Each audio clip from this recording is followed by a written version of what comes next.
Hi guys, welcome to my channel. My name is Tonks, or as it's known just up above, the Novel Nomad. I decided I might as well start with my October book haul because October is a big month for the book world. All those releases getting ready for Christmas, and I did buy quite a few books, so better start while I can. First off, I'm going to start with the local author, Vicky Wakefield.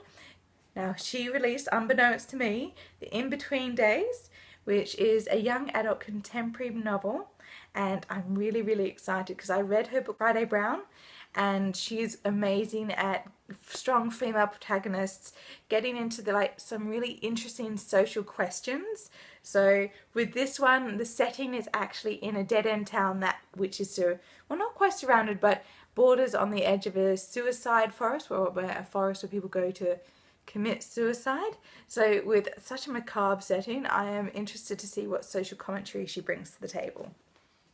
Next, I picked up The Mitford Girls, which is a biography written by Mary S. Lovell. This follows the lives of 6 sisters, the Mitford sisters, who were born and grew up in the early 20th century, and it follows their lives at a really tumultuous time because you go through the First World War, Second World War, the 20s, the 30s, all the different societies and changes that were happening at the time, and how those sisters evolved through it, and they went in so many radical different directions that it would just be fascinating. So I cannot wait to read this. This is definitely going to be one of my summer reads, sitting in the sun, possibly under shade considering the Australian sun, and reading this amazing biography.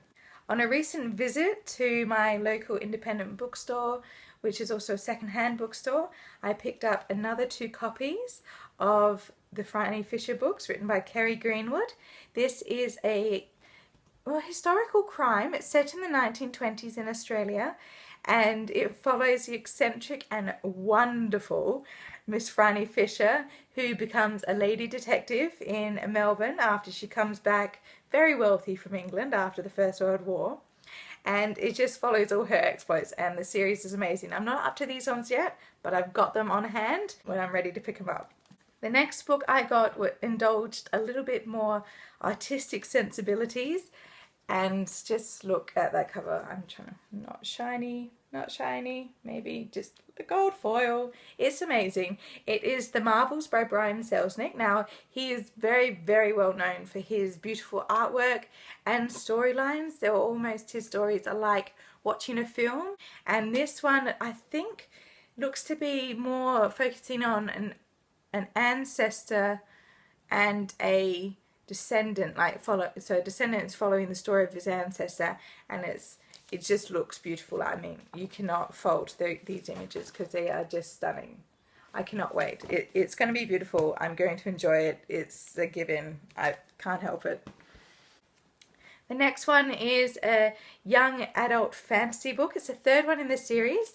It's by Sherry Thomas. The first one's called Burning Sky, which I have read, but I've already picked up The Perilous Sea, and this one just came out, and I really need to read that, but I will get onto that. And besides, the cover looks amazing. Look at those colours, and dragons, giant dragons, so cool.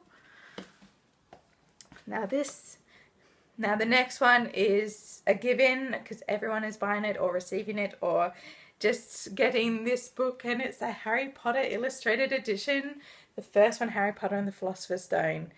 This is a beautiful book. I haven't started reading it yet because I know I will just sit down and keep reading it. So I have to make sure I put away a lot of time because I will be looking at every single picture because it's just stunning. And I'm so happy I managed to get one of these. Thanks J.K. Rowling and Jim Kay. The next one is a more recent purchase. It's The Night Owls by Jen Bennett, and more gold foil, may I just add. There seems to be a bit of a trend to this purchasing month, but anyway. Now, from what I've heard, it has been going around on BookTube a little bit, that it follows 2 artists. One is a classic body form and ankle drawer, and that is Beatrix when she meets a graffiti artist, Jack, in San Francisco's Night Bus. So I'm very interested to see what this is about. The hype has been good. I hope the hype is good. It'll lead me to a good story. So yay for Night Owls.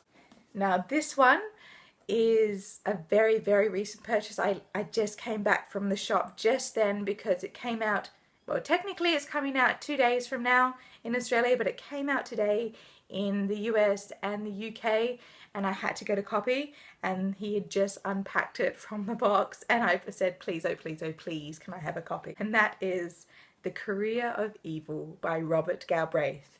This cover is beautiful. The story is going to be beautiful, I know. It is a crime story following the life of Cormoran Strike and his young assistant Robin.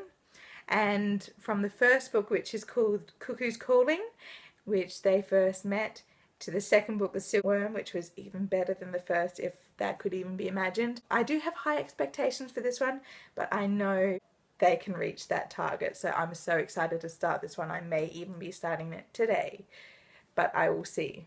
I will see what I can do. I have to finish my other book first, but I want to start this one right now. Okay, I left the heaviest till last because it was a bit of a last minute decision purchase, but I had to get these because I have no idea where my copies have gone.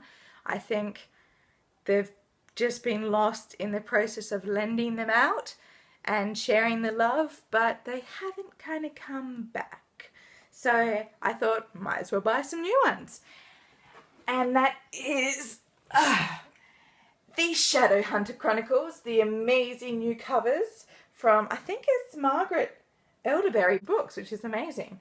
And they, not only do they have like these amazing beautiful spines with more gold foiling, as of course, but I might show it, it's easier to show it this way.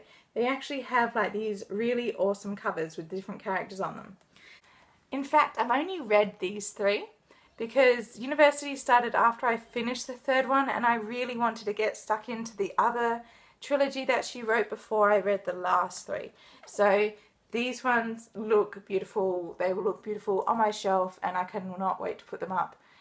And in saying that, they also released the beautiful Infernal Devices trilogy in the same covers. So my aesthetic mind is very happy right now that I get these 3 beautiful covers, and I wonder if you can see that one. Probably not as well, but it's like they look beautiful. I'm going to read these ones and finally finish off the Immortal Instrument series, and I cannot wait. Now that I got beautiful books, I will definitely be persuaded to read all of it and just like ogle how beautiful they are. So thank you for joining me. Tell me what you've bought recently and what you cannot wait to read, such as Robert Galbraith.